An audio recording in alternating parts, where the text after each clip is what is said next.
تمجید کر سکے. خدا بھلا ہے، اس کی شفقت ابدی ہے، اس کا پیار نرالا اور اس کی وفاداری پشت در پشت قائم رہتی ہے.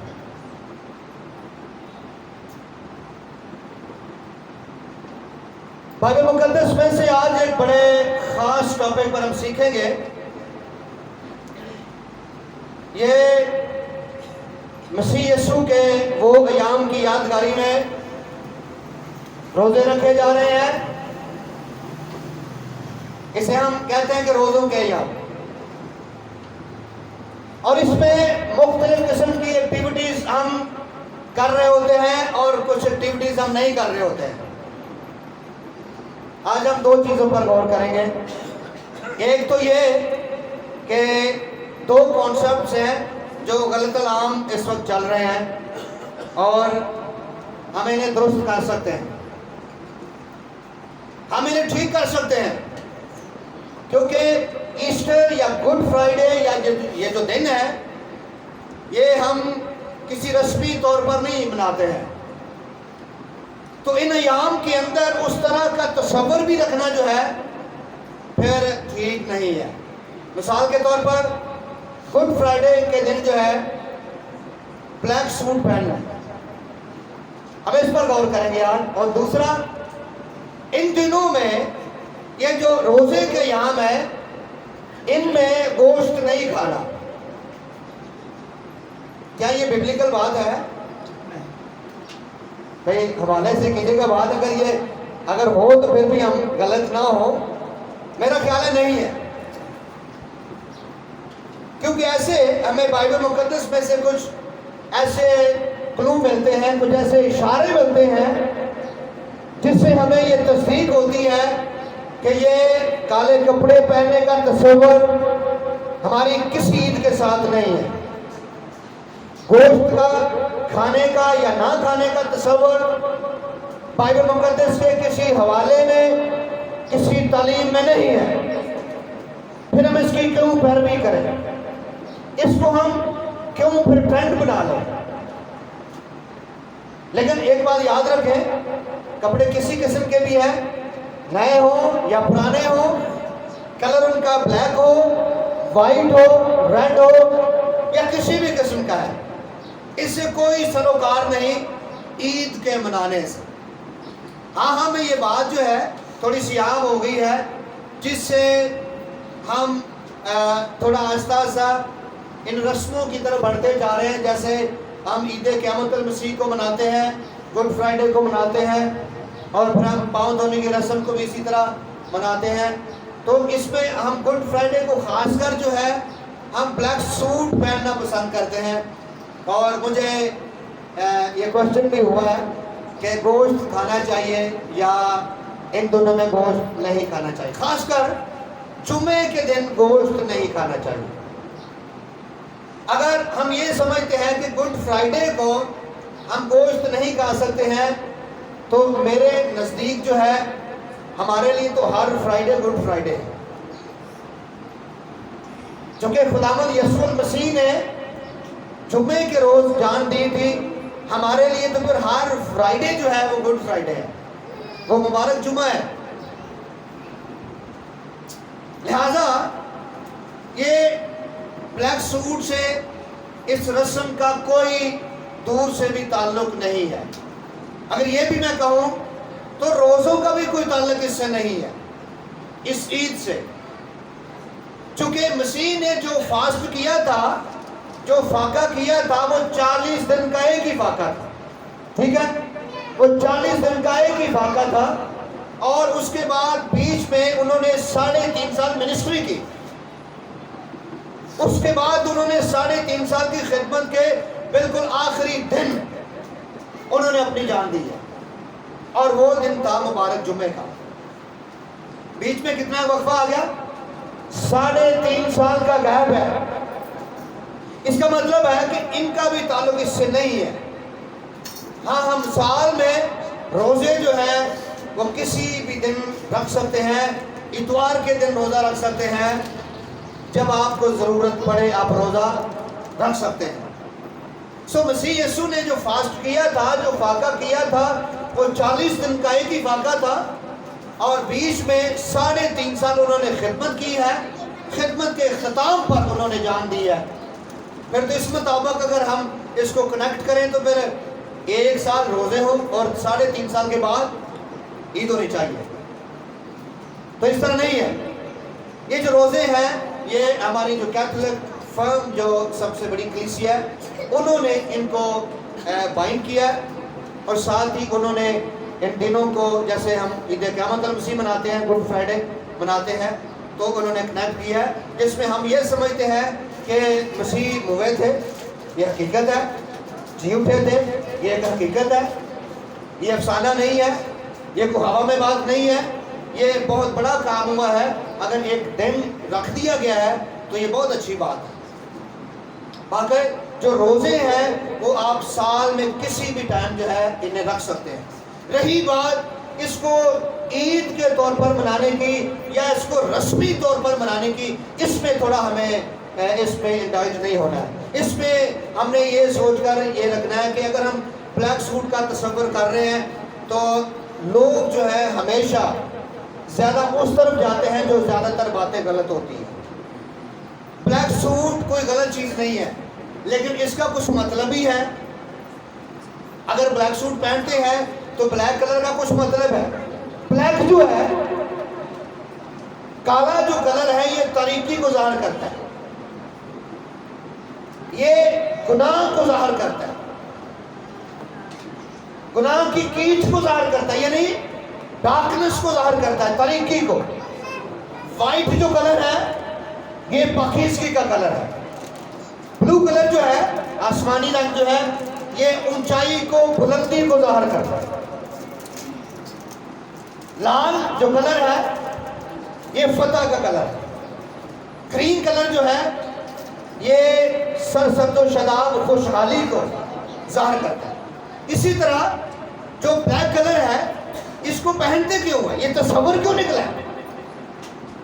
اولڈن ہسٹری کے اندر جب کسی گھر میں موت ہوتی تھی تو گھر کے جو لوگ ہوتے تھے, خاص کر جو سربراہ ہوتا تھا, وہ بلیک سوٹ پہنتا تھا, کالا سوٹ پہنتا تھا. اور اسرائیل کے اندر یہ رواج تھا کہ جس گھر میں موت ہوتی تھی اس گھر کے سربراہ کا جو قمیض ہوتا تھا سیدھی طرف سے اس کا جو گھیرا تھا وہ کاٹ دیتے تھے, پھاڑ دیتے تھے. یعنی اس کے قمیض کا جو گھیرا رائٹ سائڈ سے ہے وہ پھٹا ہوتا تھا. کسی کا دوسری طرف بھی ہو سکتا پھٹا ہو, لیکن جس کا سیدھی سائڈ سے گھیرا جو پھٹا ہوتا تھا اس کا یہ مطلب ہوتا تھا کہ اس کے گھر میں موت ہوئی ہے, گھر کا جو سربراہ وہ یہ ہے. تو افسوس اس سے ہم نے کرتے ہیں. عموماً کالے سوٹ پہننے کا تصور جو ہے وہ یہاں اس چیز سے نکلا ہے کہ جس گھر میں موت ہوتی ہے وہ بلیک سوٹ پہنتا ہے. تمام لوگ جا کر اس سے تعزیت کرتے, افسوس کرتے, تسلی کی باتیں کرتے تھے, ہمت کی باتیں کرتے تھے, جس کا یہ مطلب ہوتا تھا کہ یہ گھر جو ہے, یہ خاندان جو ہے, یہ موت کی وجہ سے افیکٹڈ ہے, ان کے ساتھ ہم نے تسلی کی باتیں کرنی. لیکن گڈ فرائیڈے کے دن افسوس کرنے کی بات کیا ذرا یہ بتائیں, غم کھانے کی بات کیا ہے اس میں, دکھ کرنے کی بات کیا ہے اس میں, دل گیر ہونے کی بات کیا ہے اس میں, آنسو بہانے کی کون سی خاص بات ہے؟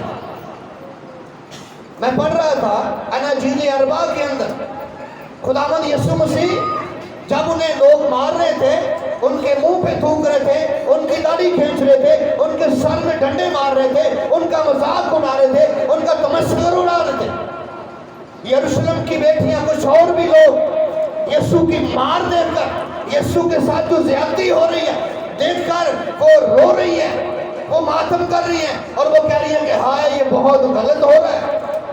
لیکن کسی کی ہمت نہیں ہو رہی ہے کہ کوئی جا کر یہ بات کرے کہ آپ ان سے ایسا کر کیوں رہے ہیں, ایسا ہوا کیا ہے جو آپ ان سے زیادتی کر رہے ہیں.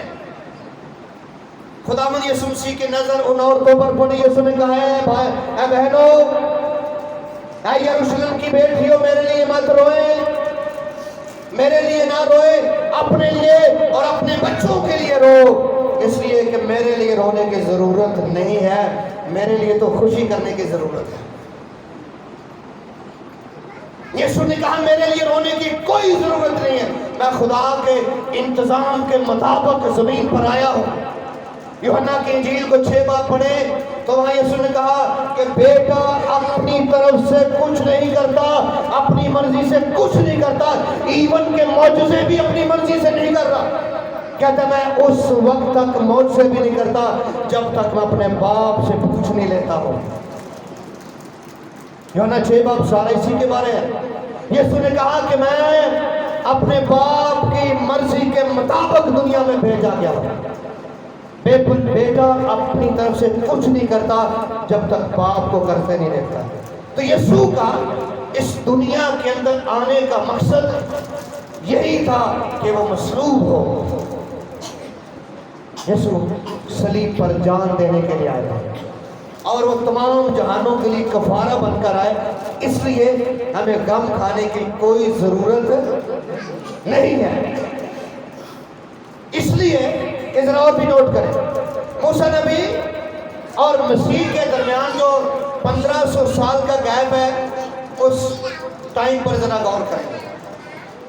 دن میں 2 دفعہ قربانیاں ہوتی تھیں ہیکل میں، صبح کی قربانیاں، شام کی قربانیاں۔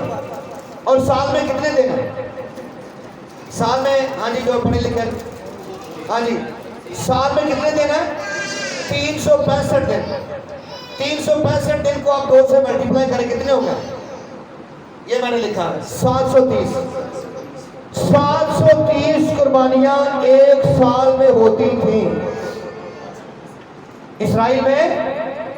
730 قربانیاں ایک سال میں ہوتی تھی گناہوں کی صرف، اور یہ قربانیاں صرف گناہوں کی تھی۔ جو رات میں گناہ کرتا تھا وہ صبح قربانی لے کر آتا تھا، جو دن میں گناہ کرتا تھا وہ شام میں قربانی لے کر جاتا تھا، تاکہ میرے گناہ معاف ہو سکے۔ جب انہیں یاد آتا کہ یہ مجھ سے گناہ ہوا، یہ مجھ سے خطا ہو گئی، تو وہ اپنی قربانی لے کر جاتے تھے۔ اس کے علاوہ یہ قربانی ہے، خطا کی قربانی ہیکل میں ہوتی تھی، جرم کی قربانی ہیکل میں ہوتی تھی، سلامتی کی قربانی ہیکل میں ہوتی تھی، ٹھیک ہے۔ اس کے بعد سوختری قربانی ہیکل میں ہوتی تھی۔ کئی قسم کے ذبیحے ہیکل میں گزرانے جاتے تھے، اور سال میں ایک ایسی قربانی ہوتی تھی جو پاکستانی کیلنڈر کے مطابق 10ویں مہینے کی 22 تاریخ کو ہوتی تھی۔ اس قربانی والے دن جو ہے اسے کفارے کا دن کہتے تھے، اسے یوم کفارہ بھی کہتے تھے، اسے انگریزی میں ڈے آف اٹونمنٹ کہتے تھے۔ اس دن جو ہے تمام اسرائیل کی قربانی ہوتی تھی تاکہ ان کے گناہ پاک ہو سکے۔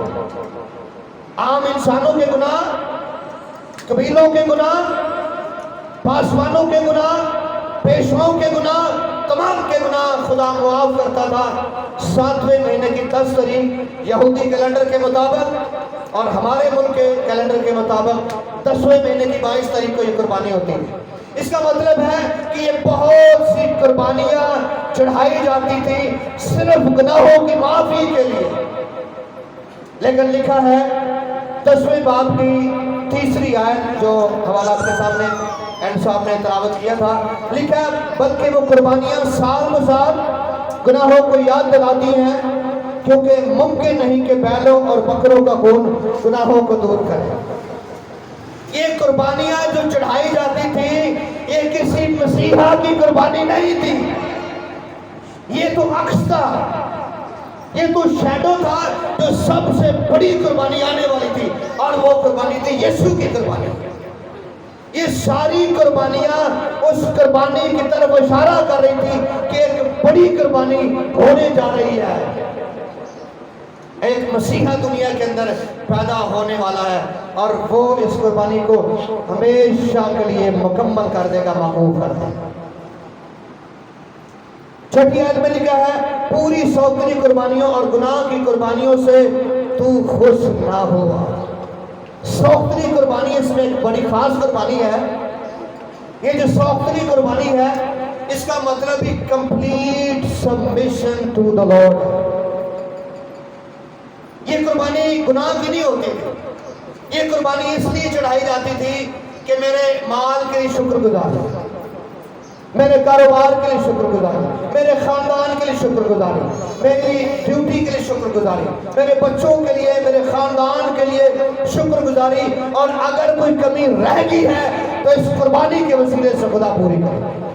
سوختری قربانی کا مطلب ہوتا تھا کہ برہ بھی پورا چلانا ہے اور اپنے آپ کو بھی پورے طور پر خدا کو دینا۔ لکھا خدا اور سوختری قربانیوں سے بھی خوش نہ ہوا۔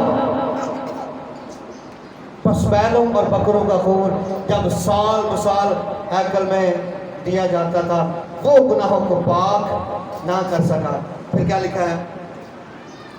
پھر 10ویں آیت میں جو مرکزی آیت لکھا ہے، اسی مرضی کے سبب سے ہم یسوع مسیح کے جسم کے ایک ہی بار قربان ہونے کے وسیلے سے پاک کیے گئے۔ یسوع کے ایک ہی بار صلیب پر جان دینے سے ہم پاک کر دیے گئے ہمیشہ کے لیے۔ آگے بڑھیے 11ویں آیت، اور ہر ایک قائم تو کھڑا ہو کر ہر روز عبادت کرتا ہے اور ایک ہی طرح کی قربانیاں بار بار گزرانتا ہے جو ہرگز گناہوں کو دور نہیں کر سکتی ہے۔ کاہن روز ہیکل میں قربانیاں چڑھاتے ہیں تاکہ لوگوں کے گناہ معاف ہو سکے، لیکن لکھا ہے گناہ معاف ہوتے تھے جب تک اگلا گناہ نہیں ہوتا تھا۔